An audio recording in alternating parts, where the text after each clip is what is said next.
Dengan kita melihat gempa di medsos, dengan melihat bencana yang terjadi di negeri-negeri lain itu, sebenarnya Allah sedang mengirim sinyal. Allah mengirim sinyalnya agar manusia takut kepada Allah Azza wa Jalla. Karena tanda-tanda yang Allah kirimkan seperti itu, musibah-musibah yang melanda hari ini, itu semua dalam rangka Allah sedang menakut-nakuti hamba-hambanya.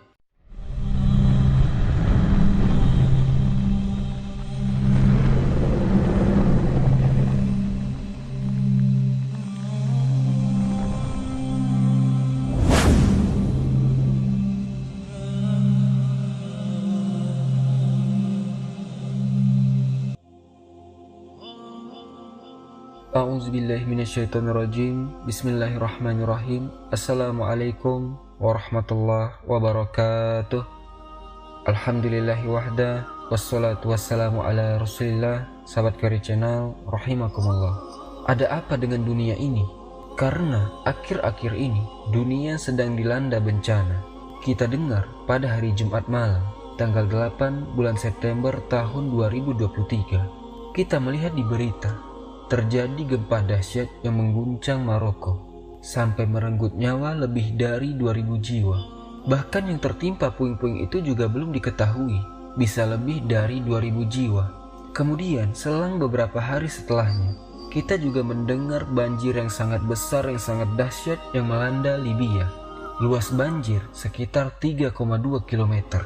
Itu lebih banyak lagi korbannya. Sampai saat ini sudah 12.000 orang yang tewas. 2.200 bangunan terkena dampak banjir dari bendungan yang hancur.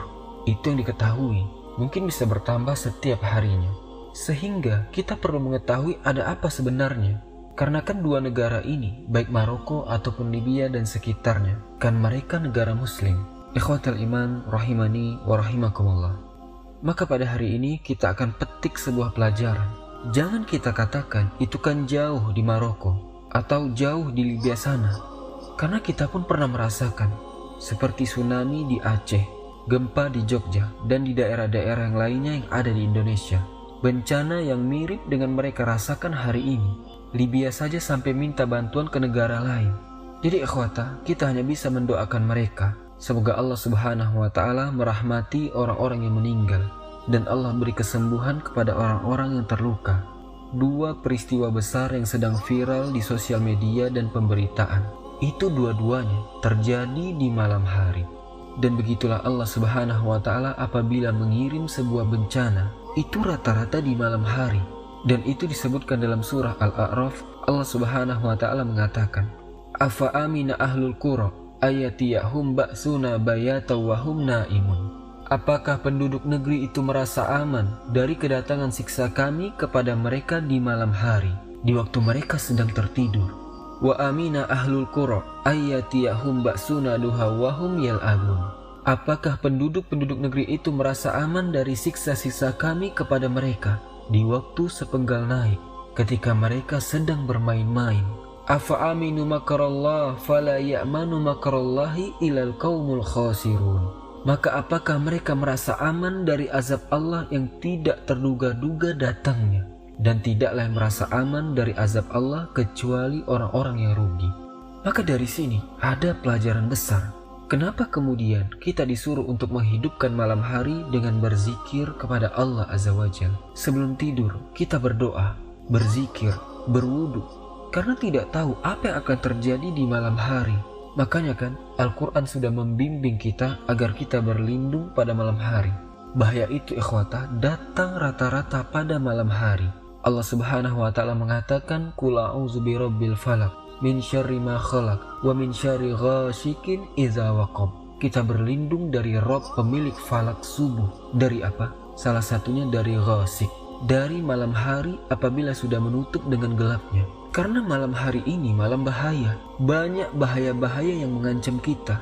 Entah dari orang hasad ketika dia hasad, orang dengki ketika dia dengki, orang yang menyihir ketika melancarkan sihirnya, dan begitu seterusnya, termasuk juga bencana-bencana. Sehingga kalau seandainya Allah takdirkan kita yang terkena, kemudian pula Allah Subhanahu wa Ta'ala takdirkan kita meninggal gara-gara bencana itu, maka insya Allah kalau Allah takdirkan seperti itu, kita dianggap mati syahid. karena kita sudah mempersiapkan dengan ibadah sebelumnya. Baik ikhwata, kita akan jelaskan kenapa terjadi gempa dan banjir. Sebenarnya bencana yang seperti ini sudah berlalu di umat-umat sebelum kita sendiri. Gempa ataupun banjir atau azab-azab Allah yang lainnya itu sudah pernah terjadi. Contoh saja, Allah Subhanahu wa Ta'ala berfirman ketika menjelaskan tentang umat-umat sebelum kita. Allah mengatakan, "Dan kami telah menurunkan siksa kami kepada umat-umat terdahulu karena dosa-dosa mereka. Di antara mereka ada yang kami kirimkan hujan dari batu seperti kaum Lut. Di antara mereka ada yang kami wafatkan dengan teriakan Jibril seperti kaum Nabiullah Saleh. Atau di antara mereka ada yang kami tenggelamkan seperti kaumnya Fir'aun. Dan tidaklah kami menzolimi mereka, akan tetapi mereka yang melakukan kezoliman." Ikhwatal iman yang dimuliakan Allah Subhanahu wa Ta'ala, di dalam Al-Quranul Karim Allah sudah ingatkan bahwa bumi yang kita pijak ini dan langit yang menaungi kita ini, itu semua nikmat yang Allah anugerahkan kepada kita. Allah katakan dalam surah Ghafir ayat ke-64, "Allahul lazi ja'ala lakumul arda qarara was samaa'a binaa'a." Allah yang telah menjadikan kalian ini bumi qarara, stabil, sehingga kita bisa berjalan ke bumi.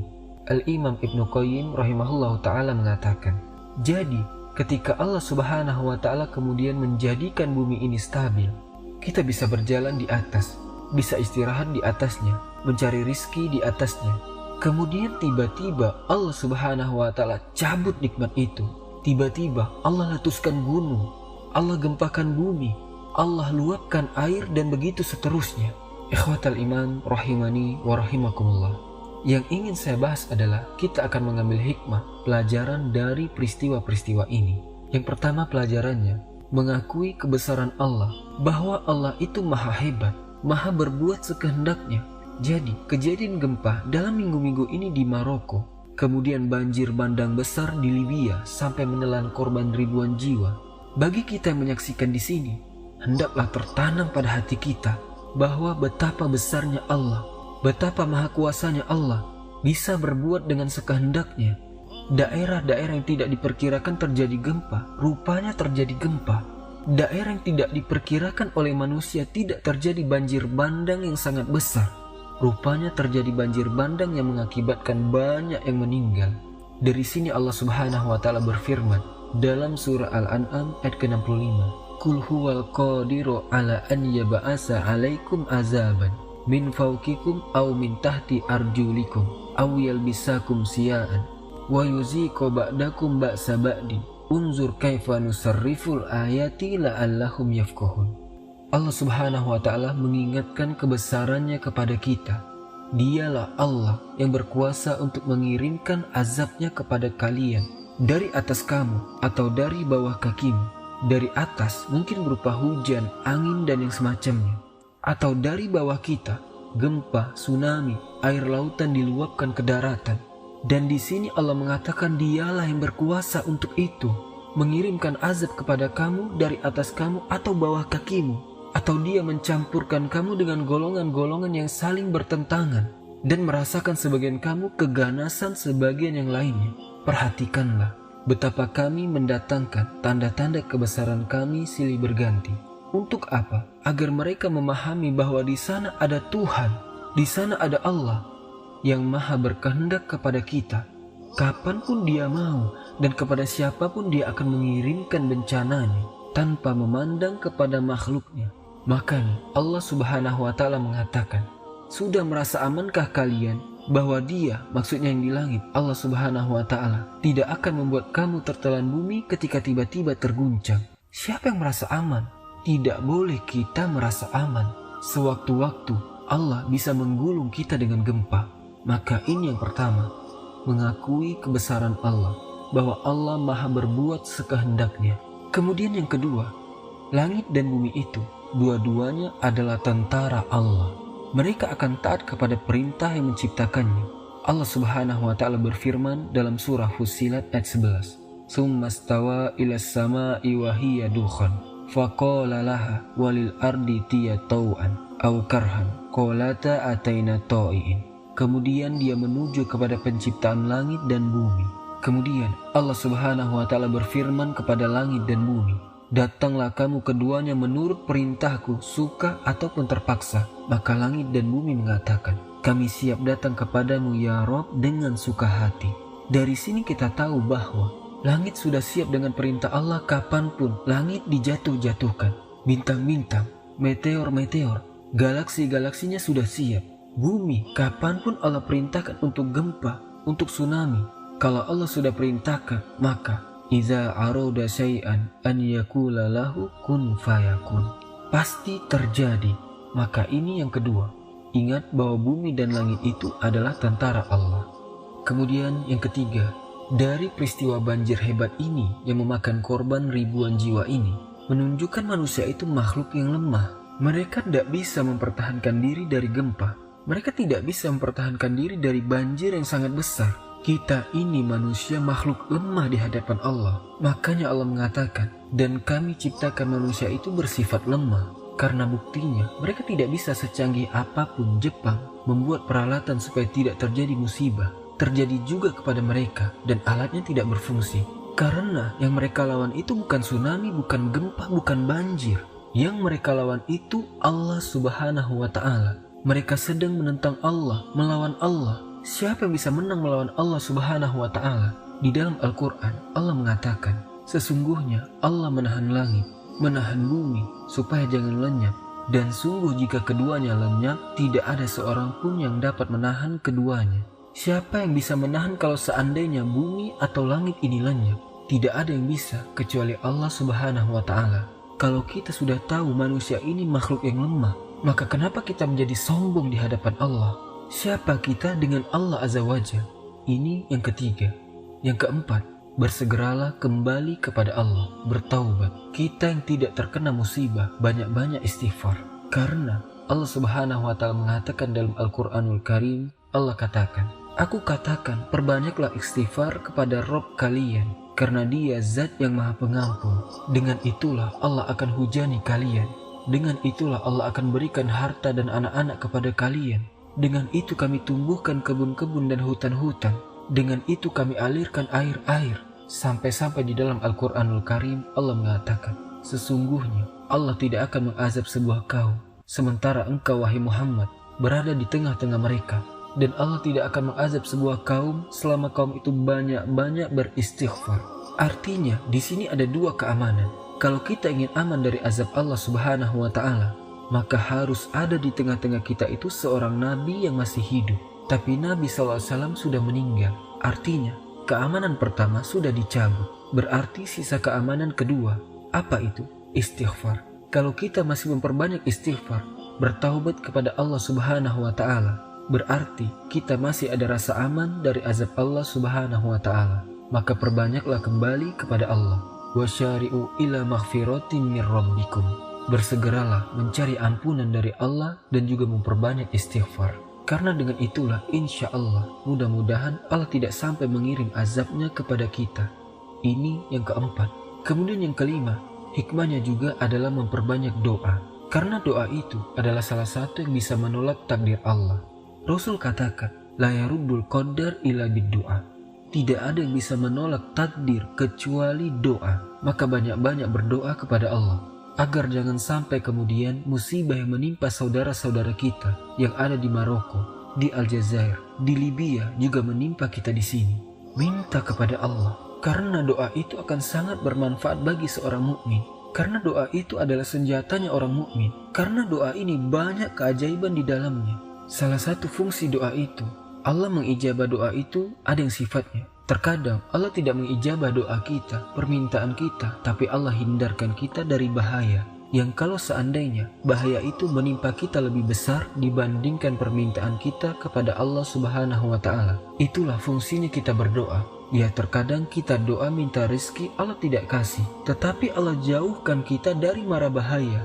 Yang harusnya nabrak tidak jadi nabrak, yang harusnya ditabrak tidak jadi ditabrak, yang harusnya kita jatuh tidak jadi jatuh, dan begitu seterusnya. Maka yang kelima ini banyak-banyaklah berdoa kepada Allah Subhanahu wa Ta'ala. Kemudian yang keenam, makin giat lagi untuk melaksanakan sholat wajib terutama, dan juga ditopang dengan sholat sunnah. Karena ikhwata, di antara sebab diangkatnya bala itu adalah ketika manusia-manusia itu menjaga sholat.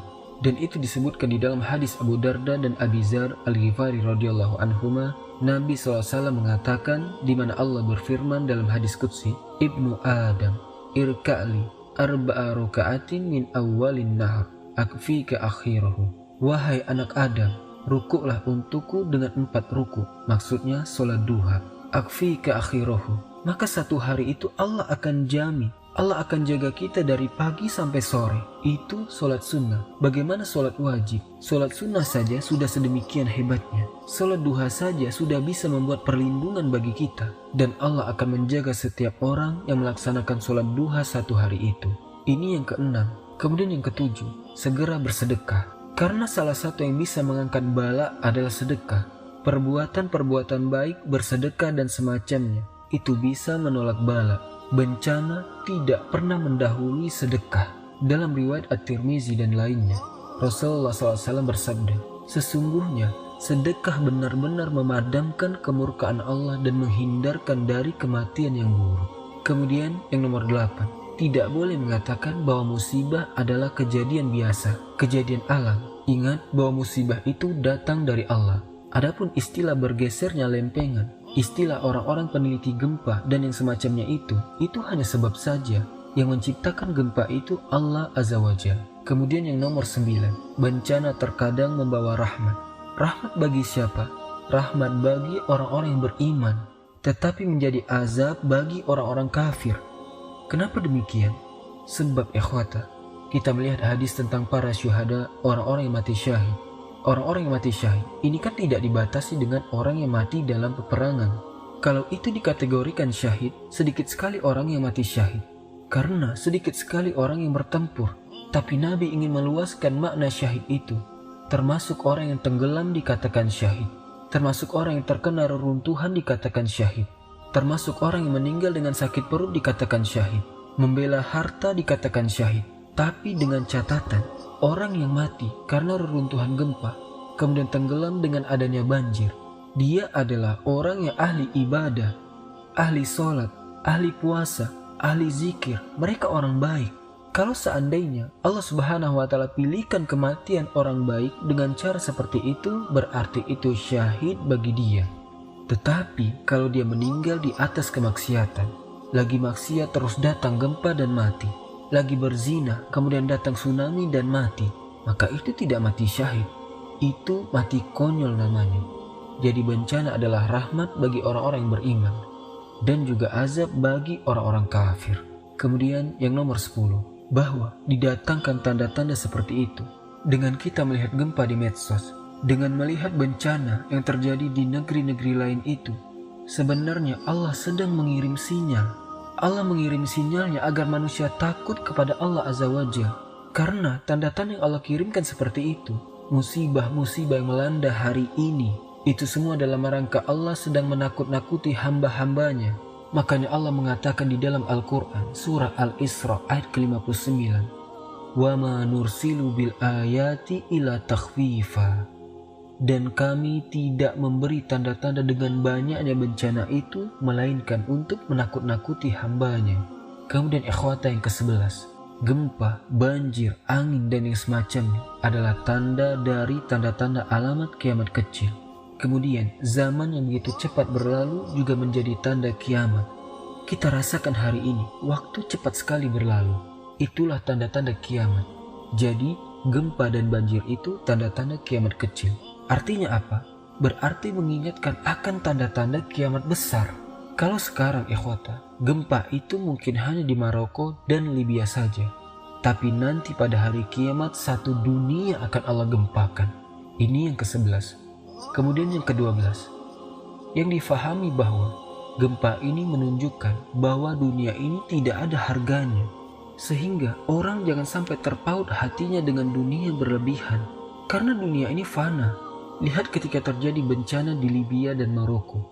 Itu bangunan-bangunan megah, semuanya roboh seketika. Mereka membangunnya bukan sehari 2 hari, Kadang-kadang setahun, 2 tahun mereka baru bisa membangun rumah semegah secantik itu.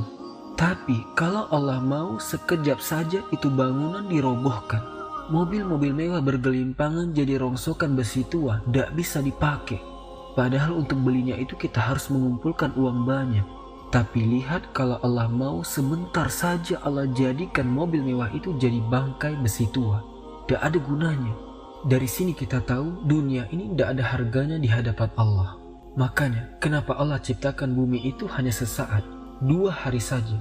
Menciptakan langit 2 hari saja. Untuk menunjukkan bahwa dunia ini sangat pendek. Sudah pendek usia dunia ini. Ditambah-tambah pendeknya umur kita lagi. Lebih pendek lagi lah dunia itu.